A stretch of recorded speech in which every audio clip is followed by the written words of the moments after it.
La belle histoire pour un Uno X, la chute de Tadej Pogacar avant 2 journées de folie, des échappés qui arrivent à se jouer la gagne, Remco Evenepoel qui abandonne, des victoires pour Jonas Abrahamsen, Tadej Pogacar 2 fois, Thymen Arensman et Tim Wellens.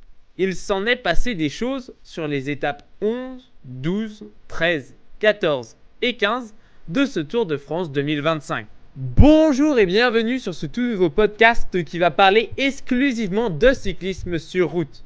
C'est Mayol de la chaîne Culturia et c'est un plaisir de vous parler aujourd'hui.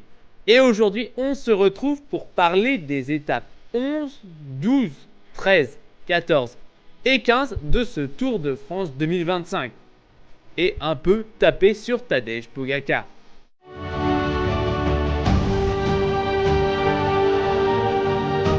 Une des plus belles histoires de ce Tour de France 2025 s'est sûrement écrite lors de la 11e étape autour de Toulouse pour 156 km.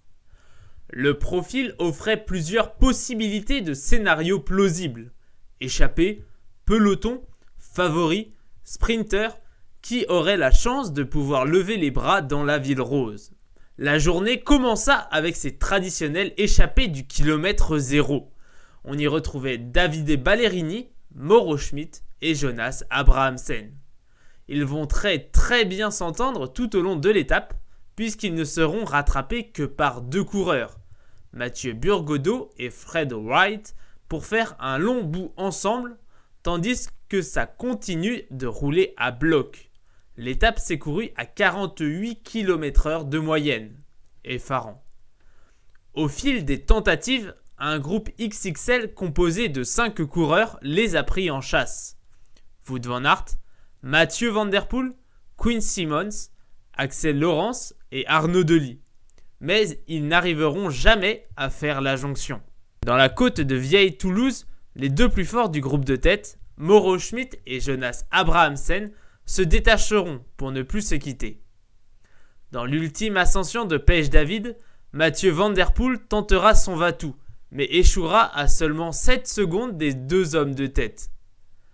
Après 156 km d'échappée à 3, puis à 5, et pour finir à 2, Jonas Abrahamsen devance sur la ligne Mauro Schmid, pour ce qui est sûrement la performance physique la plus impressionnante que j'ai pu suivre. Sur le plat, évidemment, je vous vois venir. Arnaud Delis coiffe sur la ligne Wout van Aert pour la place de 4. En ce qui concernait le peloton, la seule offensive est à mettre au compte de Jonas Vingegaard, ce qui a excité le groupe des favoris dans la descente de la dernière ascension. Dans la cohue des attaques, on peut noter la chute de Tadej Pogacar qui se prend maladroitement la roue de Tobias Aland Johannesen. Une belle chute heureusement sans conséquence puisque le groupe des favoris se relève pour l'attendre. Ben Illy conserve le maillot jaune une journée de plus.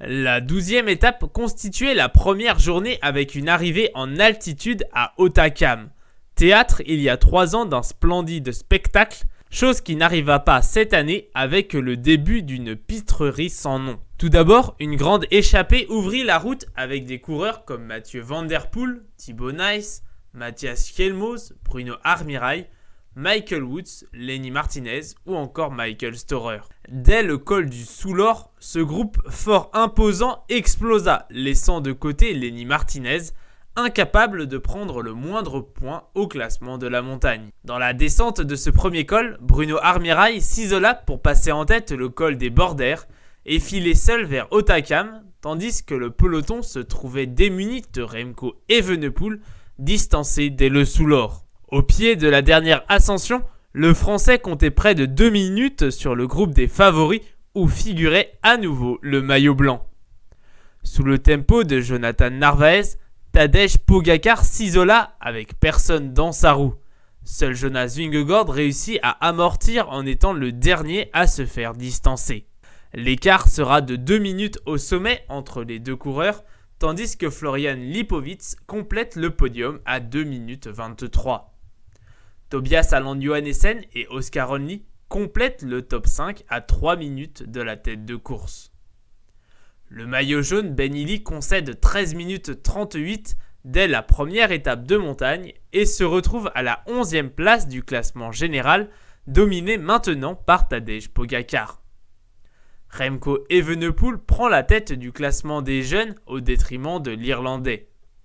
Dès cette première arrivée au sommet, les positions semblent très claires et seront confirmées dès le lendemain lors du chrono Escalata vers l'altiport de Peyragudes. La 13e étape était le contre-la-montre tant attendu entre Loudanvielle et Peyragudes pour moins de 11 km. Sans surprise, c'est Tadej Pogačar qui s'est imposé en étant en tête à tous les intermédiaires avec son vélo de route. Oui, même le premier. Son dauphin est Jonas Vingegaard qui rectifie le tir en étant à 36 secondes du leader. Il aura réussi à dépasser dans les ultimes rampes Remco Evenepoel parti 2 minutes avant lui dans des images qui nous auront redonné le sourire. Le troisième de cette étape n'est autre que Primož Roglič, relégué à 1 minute 20, auteur d'une ascension déjà phénoménale en mettant 36 secondes à son coéquipier Florian Lipowitz. Luke Plapp, qui aura tenu un très long moment sur le hot seat, finit 5e devant Matteo Jorgensen et Oscar Onley. Au classement général, Jonas Vingegaard est déjà à plus de 4 minutes, tandis que Remco Evenepoel est relégué à plus de 7 minutes.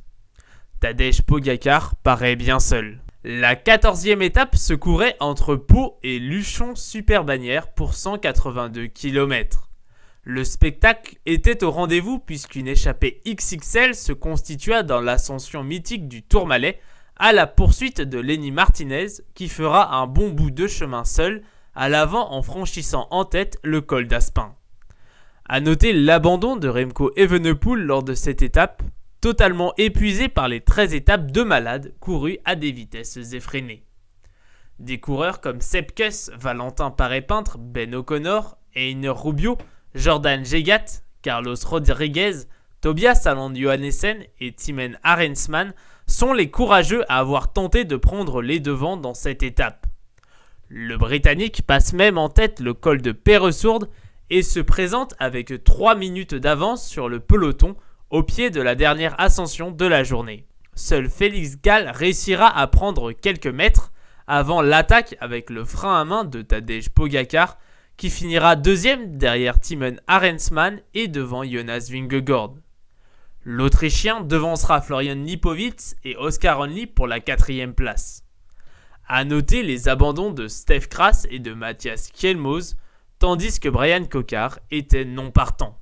La 15e étape entre Muret et Carcassonne aurait dû être une nouvelle étape de transition, mais elle aura été courue à un rythme effréné dans sa première moitié, ce qui fait que la moyenne est une nouvelle fois très haute, à plus de 47 km/h malgré les nombreuses difficultés répertoriées et non répertoriées. Dès le début de course, une chute envoie à terre Julian Alaphilippe et Florian Lipowitz entre autres, ce qui coupe le peloton en deux.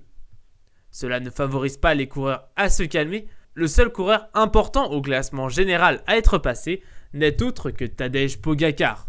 Il ne fera absolument rien pour calmer le groupe de tête, contrairement aux consignes de sa propre équipe.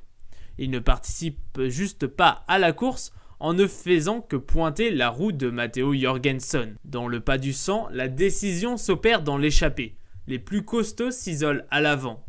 Michael Storer emmène Quinn Simmons, Victor Campenaerts et Tim Wellens dans un premier temps, vite rejoints par Carlos Rodriguez, Warren Barguil, Alexei Lutsenko et Alexander Vlasov. À 43 km de l'arrivée, Tim Wellens porte une accélération foudroyante que personne ne peut tenir. Il ne sera plus jamais revu. À l'arrivée, il y aura 1 minute 28 d'écart avec Victor Campenaerts et 1 minute 36 sur Julian Alaphilippe. Wout van Aert et Axel Laurens complètent le top 5. Le peloton maillot jaune arrive sans incident à plus de 6 minutes, tandis que le groupe maillot vert passe la ligne à plus de 22 minutes. A noter que Lennart Van Etvelt était non partant ce matin. Cette deuxième semaine se finit avec un sentiment décevant de frustration au vu des performances proposées par les coureurs. On n'en peut plus. En espérant que la dernière semaine soit un peu plus festive, il reste le Ventoux, la Lauze et la Plagne. Donc, du spectacle.